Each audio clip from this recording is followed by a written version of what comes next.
क्या आप जानते हैं इस धरती से डायनासोरस का अंत कैसे हुआ? तो आज की इस वीडियो में हम यही जानेंगे। तो चलिए शुरू करते हैं। एक समय पर हमारी इस दुनिया में डायनासोर का राज था। इन दैत्याकार बड़े विचित्र डायनासोर ने करीब 14 करोड़ सालों तक इस धरती पर राज किया। इन डायनासोर की कई हजार प्रजातियां थीं। इनमें से कुछ शाकाहारी थे, कुछ मांसाहारी, तो कुछ डायनासोर बहुत ही शांत स्वभाव के थे। डायनासोर बहुत ही हिंसक और खतरनाक थे।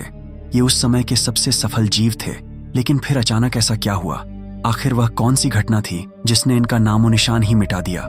इसे जानने के लिए हमें करोड़ों साल पीछे जाना होगा और डायनासोर के उस अंतिम दिन को करीब से देखना होगा। तो आइए चलते हैं आज से 65 मिलियन साल पहले, यानी कि 6 करोड़ 50 लाख साल पीछे। पहले धरती पर मौसम सामान्य था। चारों ओर सूरज की रोशनी बिखरी हुई थी। लंबे लंबे पेड़ों से टकराती समुद्र की ठंडी हवाएं और चारों तरफ डायनासोर के चिल्लाने की आवाजें। जब ये सारी डायनासोर प्रजाति बड़े ही आराम से धरती पर अपना जीवन बिता रही थी, तभी आज से 10 करोड़ साल पहले एक छोटा एस्ट्रॉयड का टुकड़ा जो सुदूर अंतरिक्ष से आ रहा था, वह पृथ्वी से लगभग 20 करोड़ मील दूर मंगल और बृहस्पति के बीच बने क्षुद्र ग्रह बेल्ट में घूम रहे एक बड़े एस्ट्रोल्ट से जाकर टकरा गया। इस टकराव से उस बड़े एस्ट्रॉयड की दिशा बदल जाती है और वह क्षुद्र ग्रह बेल्ट से निकलकर सीधे पृथ्वी की ओर 22,000 मील प्रति घंटे की रफ्तार से बढ़ने लगता है। जब यह एस्ट्रॉयड पृथ्वी से 3,84,000 किलोमीटर की दूरी पर था, तब धरती से शायद डायनासोर का अंत न होता यदि यह एस्ट्रॉयड पृथ्वी के उपग्रह चांद से टकराता। लेकिन नियति को कुछ और ही मंजूर था, इसलिए ये बड़ा एस्ट्रॉयड चांद के बहुत नजदीक से गुजर गया। 40 किलोमीटर के व्यास वाला 1-2 ट्रिलियन मेट्रिक टन का ये एस्ट्रॉयड प्रत्येक सेकंड के साथ धरती के करीब बढ़ता जा रहा था। ये एस्ट्रॉयड जब पृथ्वी के वातावरण के संपर्क में आया तो इसकी रफ्तार करीबन 70,000 किलोमीटर प्रति घंटा हो गई। पृथ्वी के वायुमंडल में घुसते ही घर्षण की वजह से ये एस्ट्रॉयड एक भयानक आग के गोले में बदल गया। ये इतनी रफ्तार से धरती की ओर बढ़ रहा था कि सिर्फ 4 मिनट में इसने अटलांटिक ओशियन को पार कर लिया। इसकी चमक इतनी अधिक थी कि धरती पर टकराने से पहले ही हजारों जीव आग के इस दहकते गोले को देखकर पूरी तरह अंधे हो चुके थे।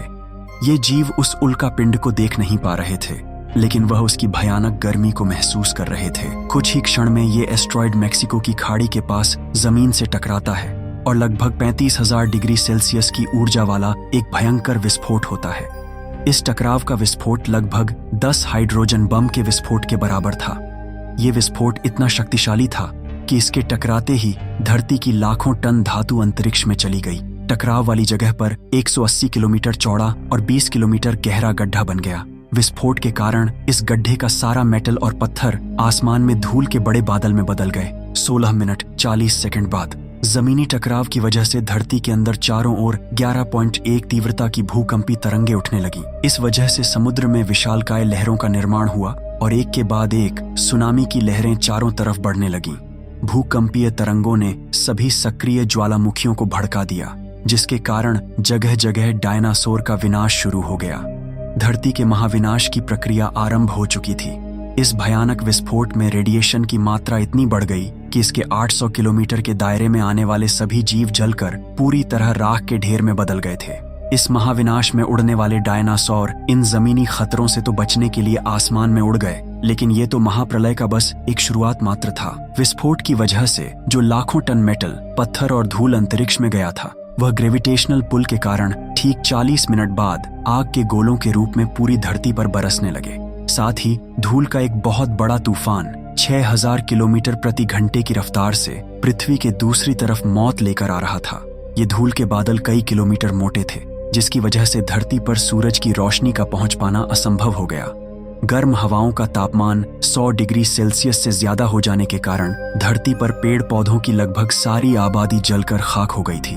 विस्फोट के 90 मिनट बाद धरती का तापमान 200 डिग्री सेल्सियस तक बढ़ गया। इसकी वजह से जो डायनासोर विस्फोट के इलाके से कोसों मील दूर थे, वे भी इस गर्मी से बच नहीं पाए। इस महाप्रलय से धरती की कुल 90% प्रजाति पूरी तरह खत्म हो गई थी और जो 10% जीव धरती पर बच गए थे, उनमें से भी सिर्फ वही जीव जिंदा रह सके जिनका वजन 30 किलोग्राम से कम था।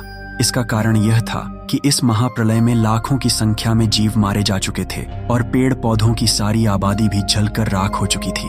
जिसके चलते यहाँ जो बड़े और विशालकाय जीव जीवित बच गए थे उन्हें भरपूर मात्रा में खाना पीना न मिल सका और भूख और प्यास से जो बचे हुए डायनासोर थे वो भी मारे गए। इस तरह धरती से डायनासोर का अंत हो गया।